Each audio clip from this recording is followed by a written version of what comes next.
అందరికీ నమస్కారం. Welcome back to my channel. నిన్న ఆంధ్రప్రదేశ్ తిరుమల తిరుపతి దేవస్థానంలో ఆ కొండ దగ్గర వైఎస్ఆర్సీపీ వర్సెస్ కూటమి అన్నట్టుగా నిన్న చాలా హై డ్రామా జరిగింది. గోశాలల నిర్వహణ గురించి, గోవులు చనిపోతున్నాయన్న విషయం దాని మీద గురించి. అయితే నేను ఈ వీడియోలో అసలు ఏం జరిగింది ఏమిటి అని ఎక్స్ప్లెనేషన్ చేయడానికైతే కాదు నేను ఈ వీడియో చేస్తాను. కొన్ని పాయింట్స్ ఉన్నాయి, అవి చెప్పడానికి మాత్రమే చేస్తున్నాను.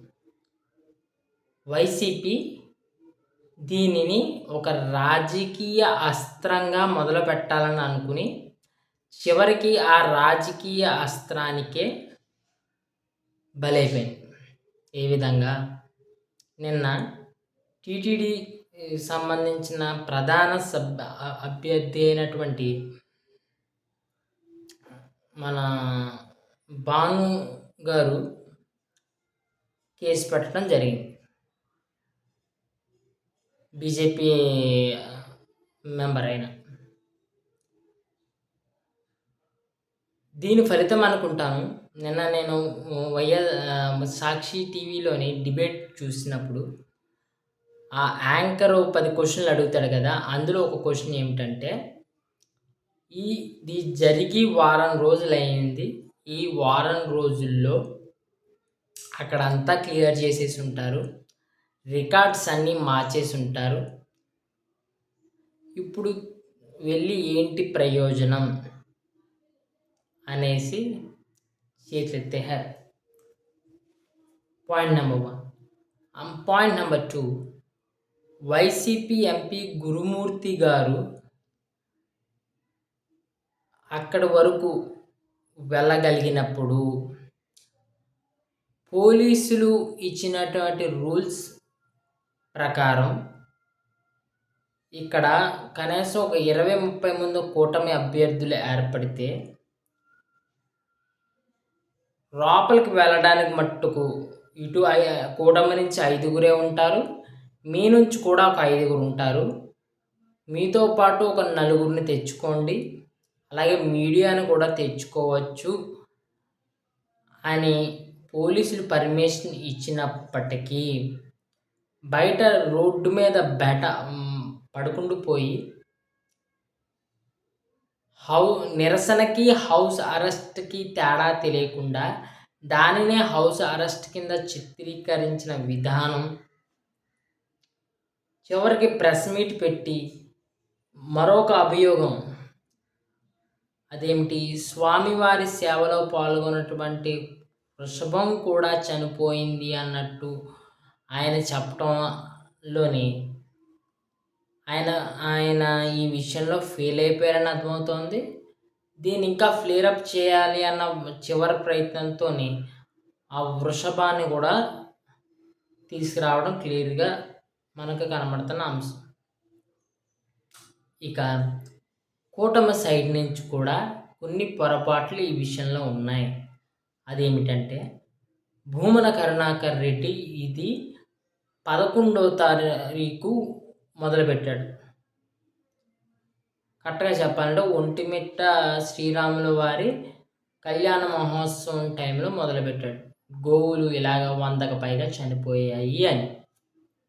అయితే అక్కడ తిరుపతి ఎమ్మెల్యే ఈఓ ఏమో లేదు 43 చనిపోయాయి అంటారు, చైర్మన్ గారేమో 20 నుంచి 22 వరకు చనిపోయాయి అంటారు. ఆ వేరియేషన్స్ ఎందుకు వచ్చాయి అసలు? ఆ పాయింట్ ఆఫ్ వ్యూలో కాకుండా మీరు ఒక పాయింట్ అన్నారు ఏంటి, ఇవన్నీ fake images, artificial intelligence images, లేదా వేరే దుక్కున లేదా వారి హయాంలోని పురుగుల దానా, ఎక్స్పైరీ మెడిసిన్స్, అన్హెల్దీ ఎన్వైర్న్మెంట్ వల్ల చనిపోయిన గోవుల ఇమేజెస్ని ప్రిజర్వ్ చేసుకుని వాటిని మళ్ళీ తిరిగి అప్లోడ్ చేస్తున్నారు అని మీరు చెప్పినప్పుడు వాటి ఆధారితంగా మీరు కేసు ఎందుకు పెట్టలేదు? మొత్తం 1778 ఆవులు ఉన్నాయని చెప్పిన మీరు ఒక పోస్ట్ సర్క్యులేట్ అవుతోంది. ఏమిటి? గత ఏప్రిల్ నుంచి ఈ ఏప్రిల్ వరకు 191 గోవులు చనిపోయాయి అనేసి. అందులో దాదాపుగా 12 నుంచి 20 వరకు ప్రతి నెల నేను చూసిన దాని ప్రకారం చనిపోయాయి అని ఉన్నవి. ఆ రిపోర్టు కరెక్టా? కూటమి రిలీజ్ చేసిందేనా? అండ్ వాళ్ళు దానా ఇవి అని చనిపోయాయి అంటున్నారు. మీరేమో మేము వచ్చిన తర్వాత అన్నీ మార్చాము, కానీ ఒట్టిపోయినవి, అనారోగ్యంగా ఉన్నవి ఎక్కువగా దానం చేస్తారు కాబట్టి వాటి ఆరోగ్య పరిస్థితుల వల్ల అవి చనిపోయాయి అని చెప్తున్న మీరు వాటికి సంబంధించిన హెల్త్ రిపోర్ట్స్ రెడీ చేసే ఉంటారు కదా, అవి చనిపోయిన తర్వాత వాటిని ఎందుకు డిస్ప్లే చేయలేదు?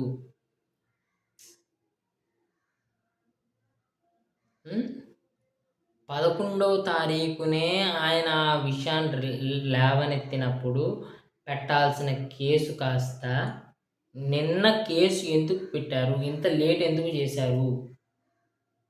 అంటే మీరు కూడా దీన్ని రాజకీయంగా లబ్ధి చేకూర్చుకుని వైసీపీని బదనాంగా చేసి ఆ తర్వాత కేసు పెట్టాలనుకున్నారా?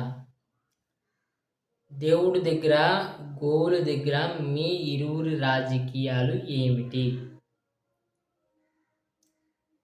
ఇవి నిన్న చూసిన సంఘటనల ద్వారా రేజ్ అవుతున్న క్వశ్చన్స్. ఈ క్వశ్చన్స్కి మీరు పెట్టిన కేసులో క్లియర్ కట్ ఆన్సర్స్ ఇవ్వాలి. అలాగే భూమన కరుణాకర్ రెడ్డి గారు కూడా ఆ ఎవిడెన్స్లు ప్రజెంట్వి నేను ఎక్కడి నుంచో తెచ్చినవి కాదు అని ఆయన నిరూపించుకోవాలి. అసలు మెయిన్ ఇంపార్టెంట్ ఏమిటంటే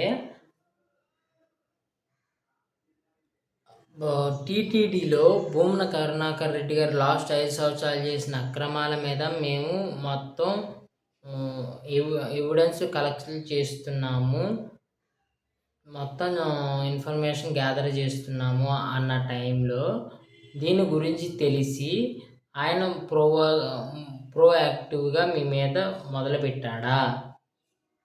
అంటే ఆయన అనుచరులు ఇంకా టీటీడీలో ఉన్నారా? ఉంటే వారెవరు? వారిని మీరు ఎలా పట్టుకోదలుచుకున్నారు? వారి మీద మీరు తీసుకునే యాక్షన్ ఏమిటి? ఇవి కూడా మీరు తెలియజేయాల్సి ఉంటుంది. ఇది నిన్నటి గోశాల రాజకీయాలు. నా వీడియో కనుక నచ్చితే లైక్ చేసి, షేర్ చేసి, సబ్స్క్రైబ్ చేసుకోండి. Thank you.